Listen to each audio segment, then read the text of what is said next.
राजनीति में कब दोस्त दुश्मन बन जाए और कब दुश्मनी से वो दोस्ती में परिवर्तित हो जाए, ये चीजें अंततः निर्धारित नहीं की जा सकती हैं।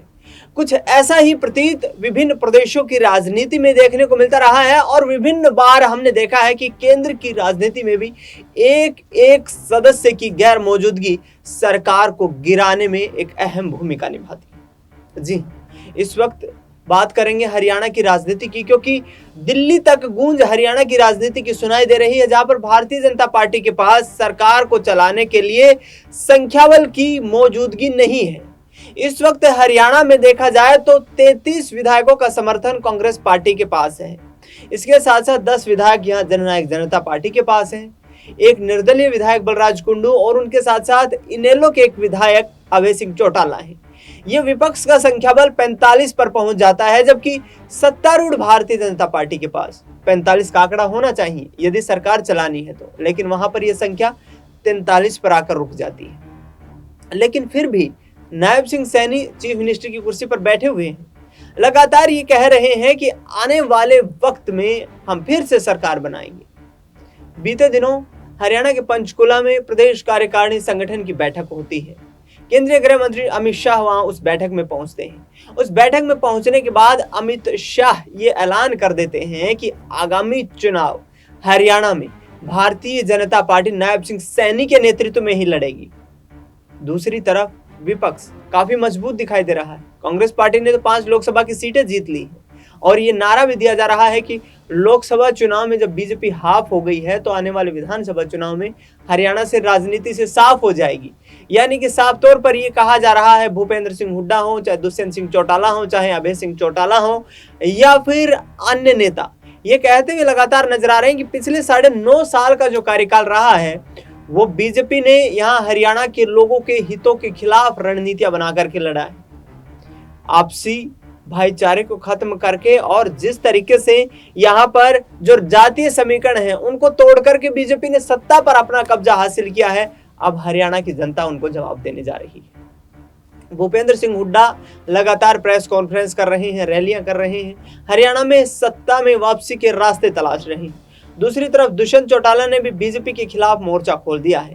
पंचकुला पहुंचे दुष्यंत चौटाला साफ तौर पर कहते हैं कि आगामी 90 दिनों में हरियाणा में विधानसभा के चुनाव होने वाले हैं। ऐसे में हम सरकार के खिलाफ मजबूती के साथ लोगों के बीच में जाएंगे, उनको सरकार की नीतियों के बारे में अवगत करवाएंगे और वक्त आने पर भारतीय जनता पार्टी को हरियाणा की सत्ता से बेदखल करने का काम भी करेंगे। यानी कि वाकई में दुष्यंत चौटाला अब 2-2 हाथ करने को तैयार दिखाई दे रहे हैं।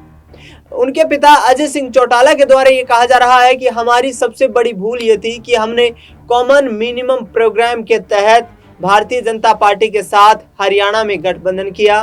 उस वक्त बीजेपी को सरकार चलाने के लिए हमारी आवश्यकता थी। लोकसभा चुनाव के आते आते बीजेपी ने हमसे वादा खिलाफी की और एक तरीके से सरकार गिरा दी गई। ऐसे में जननायक जनता पार्टी मुखरता के साथ चुनाव लड़ेगी।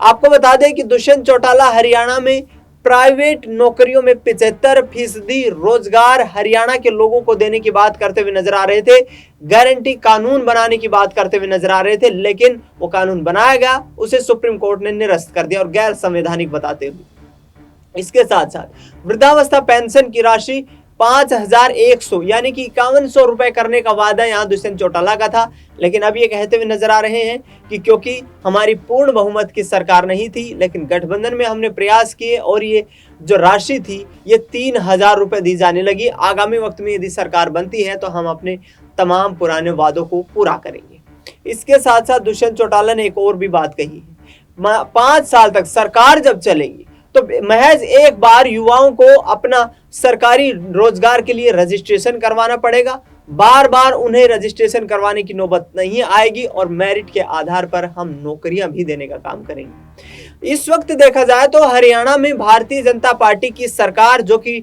डगमगाती हुई नजर आ रही है।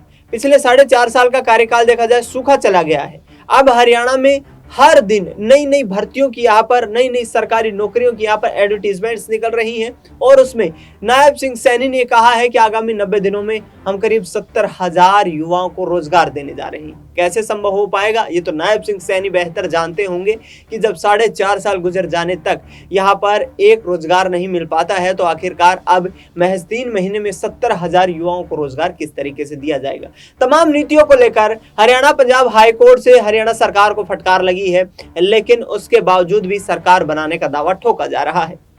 आगे बढ़ते हैं बीजेपी हाईकमान के नेताओं की तरफ। बीजेपी हाईकमान के नेताओं ने स्पष्ट कर दिया है कि अब अनिल विज या राव इंद्रजीत सिंह कहीं ना कहीं संगठन की नीतियों निर्देशों का पालन करें और हरियाणा में आगामी वक्त में भारतीय जनता पार्टी जिस तरीके से चुनाव लड़ेगी वो सब हाईकमान तय करेगा और हाईकमान ही ये तय करेगा कि मुख्यमंत्री किसे बनाना है। राव इंद्रजीत सिंह जिसके पास दक्षिण हरियाणा के 15 विधायकों का एक बड़ा समर्थन है, अनिल विज संगठन के काफी पुराने नेता हैं और दोनों चीफ मिनिस्टर की कुर्सी को लेकर यहाँ पर बड़ी मांग करते हुए नजर आ रहे हैं। इसके साथ साथ बात करें तो आगामी वक्त में किस तरीके से राज्यसभा की एक सीट पर चुनाव होगा, वहां पर भी टकराव की स्थिति बनी हुई है।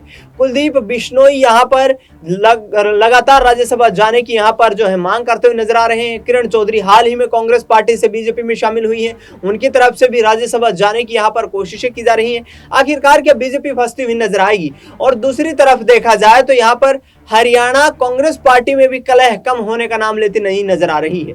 जिस तरीके से हुड्डा और किरण गुट के बीच जो सियासी जुबानी तीर देखने को मिले, उसके बाद किरण चौधरी ने कांग्रेस पार्टी का दामन छोड़ दिया और भारतीय जनता पार्टी में शामिल हो गई। इसके साथ साथ कुमारी सैलजा, रणदीप सिंह सुरजेवाला जैसे दिग्गज नेता भी इस वक्त ये कहते हुए नजर आ रहे हैं कि हरियाणा में सिर्फ एक व्यक्ति के नाम पर चुनाव नहीं लड़ा जाएगा, पार्टी संगठन काफी मजबूत है और तमाम दिग्गज नेताओं को उनकी जिम्मेदारियों के आधार पर उन्हें यहाँ पर तमाम जो है कार्यवाही करनी चाहिए और उन्हें जिम्मेदारियां सौंपी जानी चाहिए। लेकिन किस तरीके से राजनीतिक समीकरण बनते हुए नजर आएंगे, उस पर एक प्रकाश डालने की यहाँ पर कोशिश की जाए तो हरियाणा में जीटी बेल्ट और इसके साथ साथ मध्य हरियाणा, यहाँ पर कांग्रेस पार्टी इस वक्त मजबूती के साथ उभरती हुई नजर आई है। दूसरी तरफ बात करें बागड़ क्षेत्र और अहिरवाल, जहां पर भारतीय जनता पार्टी का दबदबा दिखाई दे रहा है। यानी कि हरियाणा की ज्योग्राफिकल यदि सिचुएशंस को देखा जाए तो इस वक्त आमने सामने की टक्कर दिखाई दे रही है। पूर्व मुख्यमंत्री और वर्तमान में केंद्रीय ऊर्जा मंत्री मनोहर लाल खट्टर ने भी यह स्पष्ट कर दिया है कि बीजेपी हाईकमान जिसको चेहरा बनाएगी, पार्टी संगठन के नेताओं को उसी चेहरे पर चुनाव लड़ना पड़ेगा।